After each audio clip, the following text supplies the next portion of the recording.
Tak lama lepas tu, suara tangisan yang teresak-esak tu tiba-tiba diam. Senyap balik. Memang mustahil orang yang dah meninggal boleh menangis kan? Pasti ada benda lain yang bersama dengan diorang ni dalam van tu.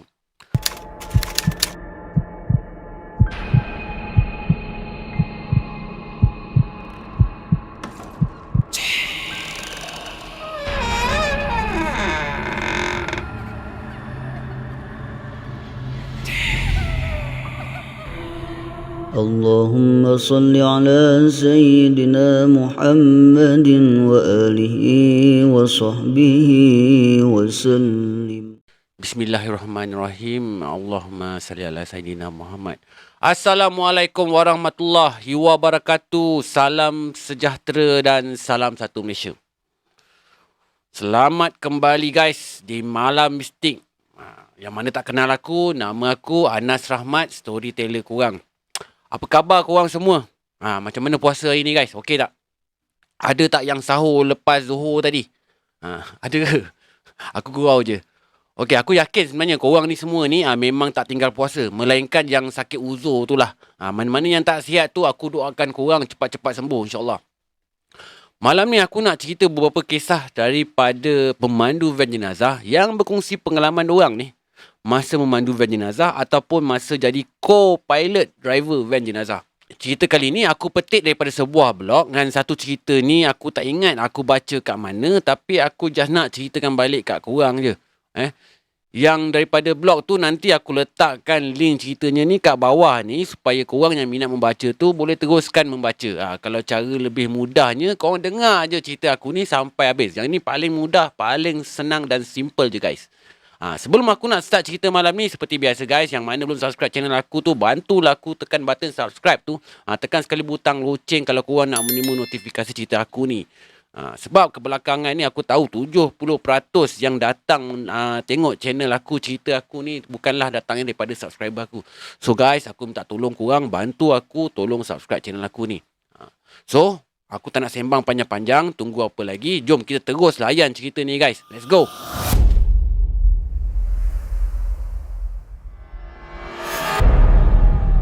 Kisah yang aku nak kongsikan dengan korang ni adalah daripada satu pengalaman seram dan mistik seorang pemandu van jenazah yang dikenali sebagai Pak Muzi.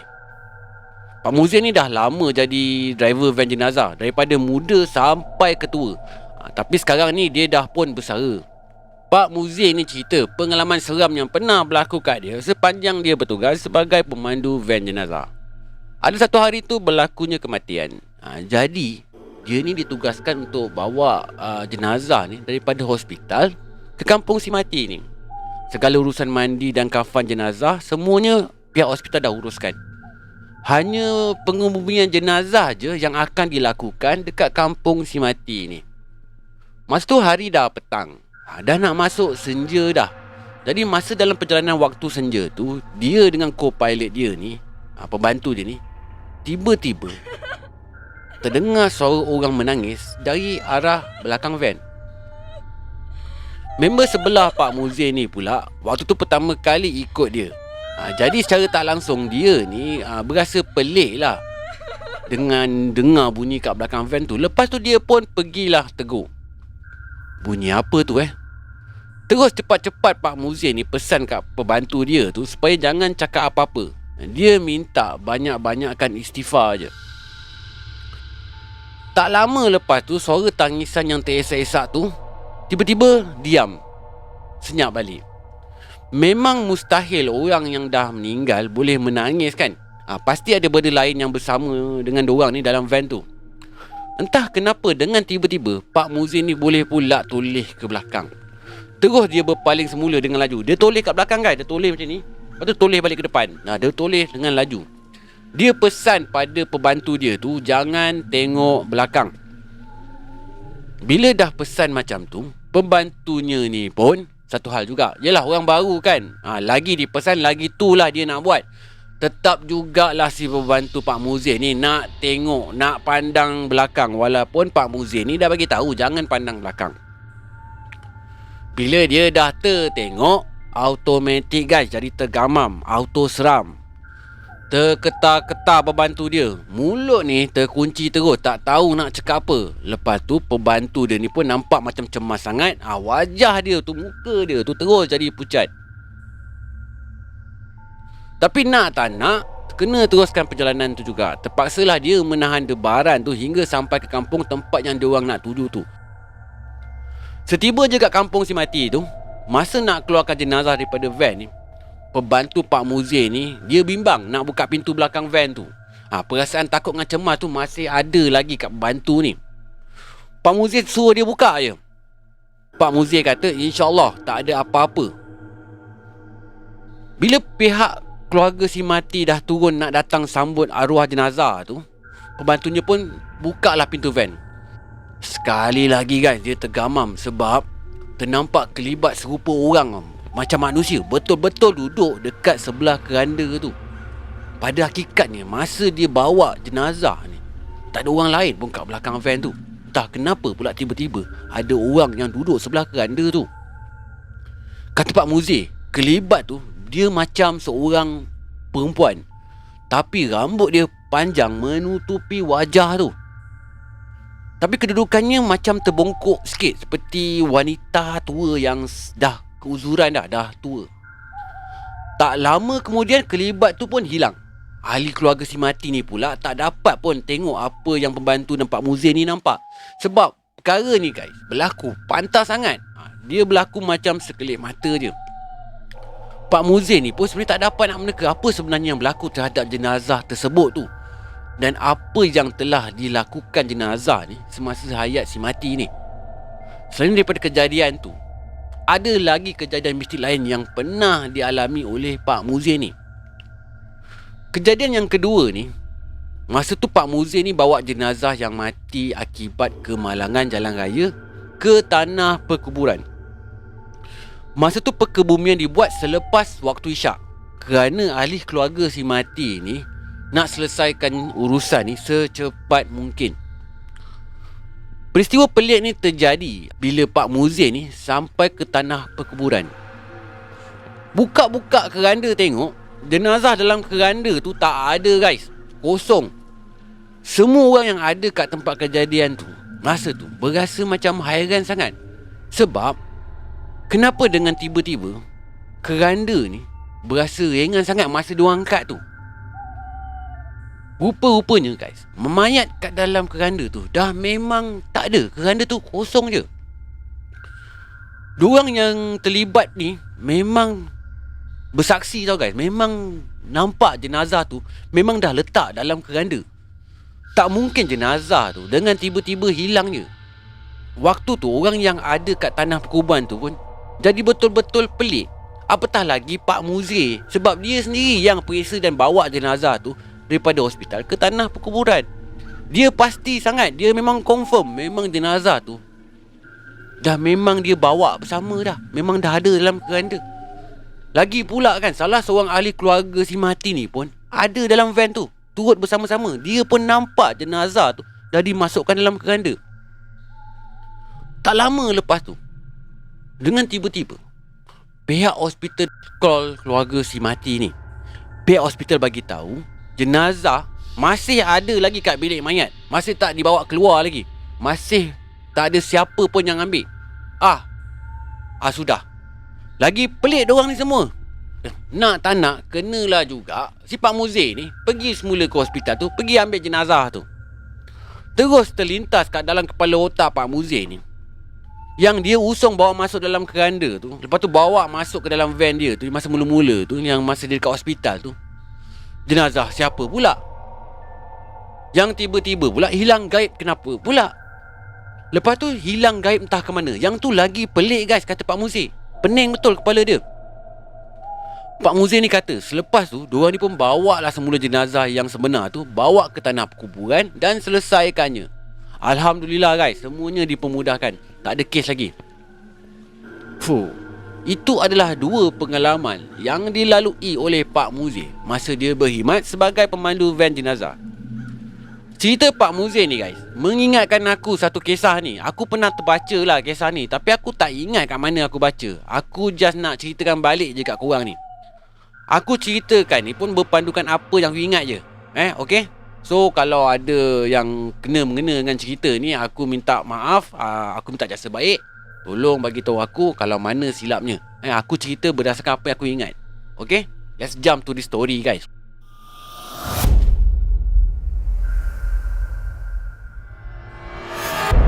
Kisah ni berlaku kat seorang mamat ni. Nama dia Fikri. Fikri ni bukan nama betul. Aku main letak je. Fikri ni bagi tahu cerita ni berlaku lebih kurang 5-6 tahun lepas. Masa tu kali pertama dia ikut jadi pembantu driver van jenazah. Fikri ni bukan driver van jenazah, guys. Dia hanyalah co-pilot je. Duduk sebelah driver van jenazah. Ceritanya macam ni. Lepas mayang asar, Haji Ali ni, dia ajak Fikri untuk teman dia hantar satu jenazah ni ke Bentong Pahang. Perjalanan tu bermula daripada Alustar, Kedah. Memandangkan tak ada wakil atau waris jenazah yang hadir, so Haji Ali ni ajaklah si Fikri ni temankan dia. Pada mulanya si Fikri ni agak berat juga nak ikut, sebab dia rasa ada orang lain yang lebih layak ikut Haji Ali ni, macam pihak jawatan kuasa masjid ke, ataupun siapa-siapa je lah untuk temankan Haji Ali ni. Tapi bila mengenangkan Haji Ali ni yang si Fikri ni dah anggap macam bapa dia sendiri, dia pun setuju je. Masa dalam perjalanan tu, kata Fikri, tiba-tiba perut dia ni berasa lapar. Lepas tu dia pun minta lah Haji Ali ni berhenti sekejap kat kawasan R&R untuk dia beli makanan sekejap. Masa tu Fikri tengok jam dah menunjukkan lebih kurang jam 11 malam. Dan selepas selesai je beli makanan dekat R&R tu, dia pun kembali dekat van. Sampai-sampai kat van je, si Fikri ni terkejut bila dia tengok belakang van tu, pintu tu terbuka luas seluas-luasnya. So dia pun dalam keadaan berlari-lari anak tu, si Fikri ni pun cepat-cepatlah bagi tahu kat Haji Ali pasal pintu belakang van tu yang terbuka tu. Masa tu si Fikri ni tak syak apa-apa. Dia kat otak dia fikir mungkin Haji Ali yang buka sekejap. Lagipun Haji Ali pun tak cakap apa-apa pun pasal pintu van yang terbuka tu. Tapi guys, bila diorang ni start meneruskan perjalanan tu, tiba-tiba guys, diorang ni terdengar satu suara seolah-olah orang tengah bercakap dalam nada berbisik. Dengar kat belakang. Paling menyeramkan sekali, tiba-tiba guys, ada beberapa suara berbeza yang seolah-olah macam sedang berbisik antara satu sama lain kat belakang van tu. So si Fikri pun tak tunggu lama, dia teruslah memalingkan kepala dia memandang ke arah belakang van tu. Tapi tak ada siapa-siapa pun yang dia nampak. Lepas tu dia teruslah bagi tahu kepada Haji Ali ni tentang apa yang dia dengar, suara orang berbisik-bisik tu. Haji Ali pun bila mendengarkan apa yang si Fikri cakap ni, dengan tiba-tiba spontannya guys, dia terus berhentikan van dia kat tepi jalan. Lepas tu dia tekuk mulut si Fikri ni. Dia tekuk macam tu. Dia terus warning kat Fikri, jangan tegur-tegur dengan apa yang kau dengar. Diam je, buat tak tahu sudah. Pesan Haji Ali ni pada Fikri. Time tu jugalah, kata Fikri, van tu dengan tiba-tiba bergegar guys, macam ada orang yang sedang goncangkan van tu. Dan si Fikri ni pula punyalah terkejut bila dia terpandang kat side mirror van tu ada dua makhluk tengah melompat-lompat ke atas bumbung van tu. Si Fikri ni memang tak pastilah makhluk apa yang tengah melompat ke atas bumbung tu. Dia nampak sama-sama je masa tu. Punyalah dia takut dengan tak keruan si Fikri masa tu. Dia rasa macam nak keluar je, lari daripada van tu. Tapi nasib baiklah tangan dia tu dipegang erat tau Haji Ali masa tu, sambil dia melaungkan azan sekuat-kuat hati dia. Tak lama lepas tu, dua makhluk yang melompat ke atas van tu pun hilang. Lepas daripada tu, diorang berdua ni pun terus sambung perjalanan menuju ke Bentong. Masa dah sampai kat Bentong tu, Haji Ali ni dia ambil keputusan nak lalu jalan kampung, sebab dia rasa lebih cepat. Walaupun masa tu dalam hati Haji Ali ni pun rasa macam tak sedap hati, memandangkan masa tu jam dah menunjukkan lebih kurang pukul 2.30 pagi. Tapi si Fikri ni ikut je. Dia tak membantah pun. Lagipun dalam otak dia ni berharap biar cepat sampai je. Dia sebenarnya guys dah tak sanggup lagi dah nak duduk lama-lama dalam van tu, memandangkan Haji Ali pun kata laluan ni adalah laluan shortcut, boleh cepat sampai kalau lalu sini. So dia pun okey je. Masuk jalan kampung tu je, si Fikri ni cakap dia dah mula rasa seram dah. Mana tak seramnya, bila dia tengok kiri kanan jalan tu sunyi je, lampu jalan pun tak ada, mengharapkan cahaya lampu van diorang tu je. Dalam gelap-gelap tu, tiba-tiba guys, daripada jauh, diorang berdua ni nampak ada sekumpulan orang kampung tengah berjalan sambil memikul keranda. Si Fikri ni yang memang tak reti dan faham yang apa yang Haji Ali dah bagi tahu awal tadi, supaya diam je kalau nampak apa-apa depan mata, terus bertalu-talu guys. Dia menyoal ke Haji Ali ni, apa tu Ji? Kenapa usung keranda malam-malam? Dia berasa pelik bila tengok kejadian tu. Tapi Haji Ali ni langsung tak jawab satu apa pun soalan yang ditanya Fikri ni. So si Fikri ni tengok mulut Pak Ali ni terkumat kamit membaca ayat Al-Quran. Dalam masa yang sama, si Fikri ni pun bacalah ayat kursi. Berulang-ulang kali jugalah dia baca, kata si Fikri ni. Si Fikri ni bagi tahu lagi apa yang betul-betul buat dia ni tak boleh lupa. Bila je van dia tu melintas je kat kawasan orang ramai tu, kat kawasan orang kampung yang usung mayat tu, si Fikri ni terkejut bila dia tengok dekat muka orang tu, tak ada seorang pun di antara diorang tu semua ada wajah yang sempurna. Ada yang tak ada mata, ada yang tak ada mulut, ada yang tak ada hidung, ada macam-macam bentuk lah. Tapi semuanya memang tak sempurna. Memang betul-betul seram, kata dia. Masa tu Haji Ali ni terus pecut je bila tengok si Fikri ni dalam keadaan ketakutan. Muka si Fikri ni pun masa tu dah tak ada darah dah, putih je, pucat teruk dah ni. Itulah kali terakhir diorang ni jumpa perkara mistik dalam sepanjang perjalanan tu. Alhamdulillah guys, tiada perkara buruk pun yang berlaku dan jenazah pun selamat sampai dan dikebumikan. Balik daripada tu, si Fikri ni demam beberapa hari. Lepas tu dia bagi tahu kat Haji Ali ni yang dia tak mau ikut lagi hantar jenazah dah, sebab dia tak cukup kuat lagi nak handle perkara-perkara seram macam ni. Sebenarnya guys, dia serik je dengan apa yang berlaku. Seram betul situasi dia ni. Kalau kena kat aku pun belum tentu aku boleh handle. Baru-baru ni guys, adalah seorang kawan aku ni, dia cakap dekat aku. Dia tanya ke dia cakap apa, aku tak pastilah. Dia fikir Aku ni cerita hantu selalu, cerita seram kat channel aku selalu. Dia anggap aku ni mesti berani orangnya, mesti berani kan, mesti tak takut hantu. Dia fikir macam tu. Aku nak jawab dekat semua kawan-kawan aku yang dengar ni, yang ada persoalan yang sama macam kawan aku ni. Sebenarnya guys, kalau korang fikir yang aku ni tak takut hantu, korang salah sebenarnya. Aku ni storyteller. Tugas aku sampaikan cerita seram kat korang.